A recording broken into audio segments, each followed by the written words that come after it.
வணக்கம் ட்ரேடர்ஸ். இன்னைக்கு 2/7/2026 தேர்ஸ்டேவோட post market report. நம்மளோட அந்த அஸ்யூஷுவல் கான்செப்டான ஃபஸ்ட்டு 15 மினிட்ஸோட லோ அண்டு ஹையை வச்சு மார்க்கெட் எப்படி ரியாக்ட் ஆச்சு, எங்கேயாச்சும் ட்ரேடிங்க்கான ஆப்பர்ச்சுனிட்டி கிடச்சிச்சா அப்படிங்கிறத பார்த்துருவோம். அதுக்கு முன்னாடி டிஸ்கிரிப்ஷன் போய் டிஸ்க்ளைமர் நல்லா ரீட் பண்ணிக்கோங்க. இந்த சேனலில் ஒளிபரப்பப்படுற எல்லா வீடியோக்களுமே எஜுகேஷன் பர்பஸுக்காக மட்டுமே. வாங்க வீடியோக்குள்ளே போகலாம். இந்த வீடியோவை, இந்த கான்செப்டை நீங்கள் இப்போ தான் தடவை பார்க்குறீங்க அப்படின்னா பிளேலிஸ்ட்டில் போய் first 15 minutes low and high strategy அப்படின்னு சொல்லி ஒரு வீடியோ இருக்கும், அதையும் பார்த்துருங்க. நம்மளோட அந்த ஃபஸ்ட்டு 15 மினிட்ஸ் லோ அண்டு ஹையை வச்சு எப்படி ட்ரேட் எடுக்கலாங்கிறத ஒரு ஐடியா உங்களுக்கு கிளியராக கிடச்சிரும். ஓகேவா? ஸோ இன்றைக்கி நம்ம கான்செப்டுக்குள்ளே போகலாம். இன்றைக்கி நமக்கு ஃபஸ்ட்டு 15 மினிட்ஸ் முடிஞ்சோனையும் நிஃப்டி ஸ்பாட் சார்ட்டில் லோ அண்டு ஹை என்ன அப்படின்னு பார்த்தீங்கன்னா 24,058, 24,128. ஸோ ஃபஸ்ட்டு 15 மினிட்ஸ் கேண்டில் க்ரீனாக இருக்கிறதுனால நம்ம என்ன பண்ணுறோம் அப்படின்னா, அந்த லோ ஸ்ட்ரைக் இருக்குது பார்த்தீங்களா, 24,058. ஸோ அதுக்கு நியரஸ்ட்டாக இருக்கிற 24,050 கால், 24,050 புட்டை எடுத்துக்கிறோம். ஓகேங்களா? ஸோ அப்போ 24,050 காலில் என்ன நடந்திருக்கு அப்படின்னு பாருங்கள். நான் ஆல்ரெடி எல்லா லைனுமே மார்க் பண்ணி வச்சுட்டேன். இந்த 6 லைனும் மார்க் பண்ணுறதும் நான் ஆல்ரெடி சொல்லியிருக்கேன். அந்த ரெட் கலரில் இருக்கிறது இந்த பர்டிகுலர் ஸ்ட்ரைக்கோட ஃபஸ்ட்டு 15 மினிட்ஸோட லோ அண்டு ஹை. இந்த க்ரீன் கலரில் இருக்கிறது இவனோட ஆப்பனண்ட்டோட ஃபஸ்ட்டு 15 மினிட்ஸோட லோ அண்டு ஹை. எல்லோ கலரில் இருக்கிறது ஆவரேஜ் லைனு, ப்ளூ கலரில் இருக்கிறது கால் ப்ரீமியம். ஓகேங்களா? ஸோ இப்போ நம்மளோட ஸ்ட்ராட்டஜி படி இன்றைக்கி நம்ம எத்தனை மணிக்கு, அதாவது இந்த இடத்துல, அதாவது ஒரு 190 என்ட்ரி போயிருக்கலாம்னு நினைக்கிறேன். ஓகேவா? இதை ஃபஸ்ட்டு 5 மினிட்ஸாக மாற்றிக்கிட்டோன்னா நமக்கு அந்த எத்தனை மணிக்கிட்ட என்ட்ரி கிடச்சிச்சுங்கிறத நம்ம பார்த்துடலாம். இங்கே பாருங்கள், இது 1, 2, 3 கேண்டில் முடிஞ்சோனையும் நம்ம இந்த இடத்துல ஆக்சுவலாக இன்றைக்கி 190 தான் நமக்கு என்ட்ரி கிடச்சிச்சு. 190 என்ட்ரி போட்டிருந்தோன்னா நமக்கு ஸ்டாப் லாஸ் 150, டார்கெட் 230. ஓகேவா? ஒரு 20 பாயிண்ட் 190லேருந்து 210 வரை போயிட்டு ரிவர்ஸில் நம்மளோட ஸ்டாப் லாஸை ஹிட் பண்ணிச்சு, அதாவது 150 ஹிட் பண்ணிச்சு. ஓகேவா? ஸோ நம்மளோட கான்செப்ட் படி இன்றைக்கி ஸ்டாப் லாஸு ஹிட்டு. அதை நம்ம எந்த ஒரு ஒளிவு மறைவும் இல்லாமல் ஓப்பனாக சொல்லிக்கிறோம். நம்மளோட கான்செப்ட் படி அந்த 931 32க்கு நியரஸ்ட்டாக இருக்கிற ரவுண்ட் நம்பரில் என்ட்ரி போய் அங்கேருந்து 40 point stop loss, 40 point target வைப்போம். இன்றைக்கி நமக்கு ஸ்டாப் லாஸ் ஹிட். ஓகேவா? இதுக்கப்புறம் என்னெல்லாம் நடந்திருக்கு, அதுக்கப்புறம் நம்மளோட அந்த ஃபஸ்ட்டு 15 மினிட்ஸோட லோவையும் ஹையையும் வச்சே ட்ரேடிங்கான ஆப்பர்ச்சுனிட்டி கிடச்சிருக்குமா அப்படிங்கிறத நம்ம சின்னதாக ஒரு டிஸ்கஸ் பண்ணுவோம். நான் காமனாக ஒரே ஸ்ட்ராட்டஜியை ஒரே கான்செப்டாக சொல்லணுங்கிறதுக்காக அதை ரெகுலராக சொல்லிகிட்டு இருக்கேன்.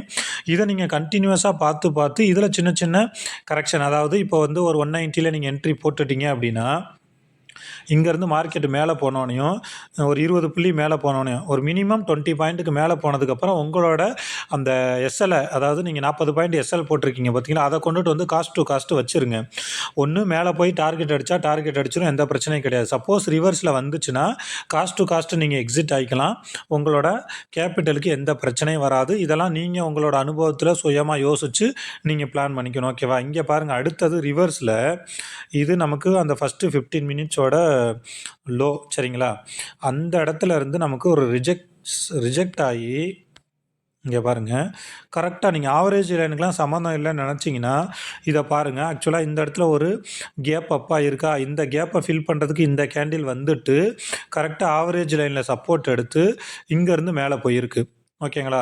ஸோ நம்ம இந்த இடத்துல அகைன் ஒரு 140 150 என்ட்ரி எடுத்து திரும்ப ஒரு 40 புள்ளி ஸ்டாப் லாஸ் வச்சு ஒரு 40 புள்ளி டார்கெட் வச்சுருந்தோன்னா, நான் ரிவர்ஸ் என்ட்ரிக்கெலாம் இவ்வளோதான்னு எதுவுமே சொல்லலை. அது உங்களோட ஓன் டெசிஷன் தான். நீங்கள் ஒரு 30 புள்ளியோ 20 புள்ளியோ 10 புள்ளியோ அது உங்களோட விருப்பம் போல் வச்சுக்கிட்டு இப்போ இந்த இடத்துல நீங்கள் 140 அல்லது 150 என்ட்ரி எடுத்துருக்கீங்கன்னு வச்சுக்கோங்க. நீங்கள் போட்டதுலேருந்து 10-20 புள்ளி மேலே போனோடனே உங்களோட அந்த எஸ்எல்லை இங்கே காஸ்ட் டு காஸ்ட்டு வச்சுட்டு பேசாமல் விட்டுருந்தீங்கன்னா இன்றைக்கி போனது 220. ஸோ அப்போ நீங்கள் 150 போட்டிருந்தீங்கன்னா 220னா ஒரு 70 பாயிண்ட்ஸ். சரிங்களா? இப்படிலாம் நீங்கள் மார்க்கெட்டை இந்த மாதிரி லைன் போட்டு லோ ஹை ஆவரேஜ் இதெல்லாம் வச்சு கொஞ்சம் கொஞ்சமாக பேக் டெஸ்ட்டு பண்ணிங்கன்னா மார்க்கெட் அந்த பார்க்குற விதம் உங்களுக்கு இன்னும் சூப்பராக புரியும். இதுதான் இன்றைக்கி சொல்ல வந்த விஷயம். அட் த சேம் டைம் இவனோட ஆப்போசிட் சைக்கிளில் என்ன நடந்திருக்கு நம்ம ஒரு தடவை பார்த்துட்டு வந்துடுவோம். இங்கே பாருங்கள், இவன் கிட்டத்தட்ட 1, 2, 3, 4, 5 லைனுக்கு கீழே இருக்கான். இங்கே மட்டும் போயிட்டு ரிஜெக்ட் ஆகி கீழே வந்துட்டான். ஓகேவா? அதனால் நம்மளோட கான்செப்ட் படி இன்றைக்கி ஸ்டாப் லாஸ் கிட்டு இந்த மாதத்தில் 2 ட்ரேடிங் டே நடந்திருக்கு. நேற்று டார்கெட்டு கிட்டு, இன்றைக்கி ஸ்டாப் லாஸ் கிட்டு, ரிவர்சல் என்ட்ரிக்கான சான்ஸும் எப்படி இருந்துச்சு அப்படிங்கிறத நான் சொல்லிட்டேன். மற்றபடி ஒரு 2 மணி வரைக்கும் பக்கா சைடுவேஸ்னே சொல்லலாம். ஓகேவா? சரியான சைடுவேஸ். இன்றைக்கி ஒரு எக்ஸ்பைரி மாதிரியே இல்லாமல் ஒன் சைடு மார்க்கெட்டாக முடிஞ்சிருச்சு. நம்மளோட இந்த first 15 minutes low and high கான்செப்டை நீ நல்லா இன்டெப்த்தாக கற்றுக்கணும் அப்படின்னு நினச்சிங்கன்னா, டிஸ்கிரிப்ஷனில் டெலகிராம் சேனலோட லிங்க் இருக்குது. அதில் ஜாயின் பண்ணிக்கோங்க. அந்த டெலகிராம் சேனலில் எந்த கால்ஸோ டிப்ஸோ நம்ம கொடுக்கப்படாது. கற்றுக்கணும்னு நினைக்கிறவங்க மட்டும் அதில் ஜாயின் பண்ணிக்கிட்டு அதில் ஃபர்தராக என்னெல்லாம் போடுறோங்கிறத பார்த்து ஏதாவது டவுட் இருந்துச்சுன்னா நீங்கள் கேட்கலாம். அதே மாதிரி டிஸ்கிரிப்ஷனில் என்னோடய மொபைல் நம்பர் கொடுத்துருக்கேன். இந்த கான்செப்டை நீங்கள் நல்லா இன்டெப்த்தாக கற்றுக்கணும். இன்னும் வந்து நான் லாஸ்லேயே இருக்கிறேன், என்னால் வந்து ஒரு சிஸ்டத்தை ஃபாலோ பண்ண முடியல, சிஸ்டமேட்டிக்காக ட்ரேடு பண்ண முடியல அப்படிங்கிறவங்க எனக்கு வாட்ஸ்அப்போ காண்டாக்டோ பண்ணலாம். ஆப்ஷன் ட்ரேடிங்கிறது என்னை பொறுத்த வரைக்கும் ரொம்ப ரொம்ப ஈஸி தான். அது வந்து நமக்கு ஒரு 20% மட்டும்தான் ஸ்ட்ராட்டஜி, மீதி 80% வந்து நமக்கு சைக்காலஜி மட்டும்தான். நான் எல்லா வீடியோலையும் திரும்ப திரும்ப சொல்கிறது தான், ஒரு சிஸ்டத்தை ஃபாலோ பண்ணுங்கள். எக்காரணத்தை கொண்டு அந்த சிஸ்டத்தை பிரேக் பண்ணாதீங்க. என்ட்ரி எடுத்ததுக்கப்புறம் ஒன்று ஸ்டாப் லாஸு அல்லது டார்கெட்டு, ரெண்டில் ஏதாவது ஒன்று ஹிட் ஆயிடுச்சுன்னா அன்றைக்கி எக்ஸிட் பண்ணிக்கோங்க. என்கிட்ட நல்ல கேபிட்டல் இருக்குது, இன்னொரு ட்ரேடு எடுக்கிறதுக்கு வசதி இருக்குது அப்படிங்கிற பட்சத்தில் தாராளமாக இன்னொரு என்ட்ரி போங்க. அதுலேயுமே ஏன் அந்த என்ட்ரி போகிறீங்க, அதில் எவ்வளோ ஸ்டாப் லாஸு, எவ்வளோ டார்கெட்டு, எப்படிலாம் நான் மூவ் பண்ணுவேன்னு ஒரு ட்ரேடு எடுக்கிறதுக்கு முன்னாடியே பக்காவாக பிளான் பண்ணிக்கோங்க. ஓகேவா? அப்படி பிளான் பண்ணிங்கன்னா மட்டும்தான் உங்களால் இந்த ஆப்ஷன் ட்ரேடிங்கில் ஜெயிக்க முடியும். ஏன்னா நம்ம ஆல்ரெடி பார்த்தது தான், ஒரு டிமேட் ஓப்பன் பண்ணுறப்பவே இதில் 90% வந்து ஃபெயிலியர் தான் ஆகுறாங்க அப்படிங்கிறத நம்ம கேள்விப்பட்டுக்கிட்டே தான் இருக்கோம். நம்ம ஆப்ஷன் ட்ரேடிங்கில் இருக்கிறவங்களும் நிறையா பேர் வந்து இன்னமும் நம்ம வந்து லாஸில் தான் இருக்கோங்கிறது நமக்கு தெரிய வந்த விஷயந்தான். ஸோ இது பணம் சம்மந்தப்பட்ட விஷயம் அப்படிங்கிறதுனால ரொம்ப கவனமாக டீல் பண்ணுங்கள். டைம் எடுத்துக்கோங்க. 2 வருஷம் என்ன, 3 வருஷம் என்ன, 5 வருஷம் கூட எடுத்துக்கோங்க. ஃபஸ்ட்டு நல்லா லேர்ன் பண்ணிக்கிட்டு மார்க்கெட்டில் என்ன நடக்குது, சார்ட்டில் என்ன நடக்குது அப்படின்னு நல்லா லேர்ன் பண்ணிவிட்டு அதுக்கப்புறம் வந்து உள்ளே வந்து ட்ரேடு பண்ணுங்கள். எமோஷ்னலாக ட்ரேடு பண்ணிங்கன்னா கண்டிப்பாக நிறைய லாஸ் தான் ஆகும். அதே மாதிரி எந்த ஒரு ஸ்ட்ராட்டஜியுமே தெரியாமல் மேலே போனால் பை, கீழே போனால் மேலே போனால் கால், கீழே வந்துச்சு மார்க்கெட்டு கீழே வந்துச்சுன்னா புட்டு, இப்படி மாற்றி மாற்றி போட்டு 5 புள்ளி பிடிக்கிறேன் 10 புள்ளி பிடிக்கிறேன்லாம் போனீங்கன்னா இதில் கண்டிப்பாக உங்களால் சஸ்டெயின் பண்ணவே முடியாது.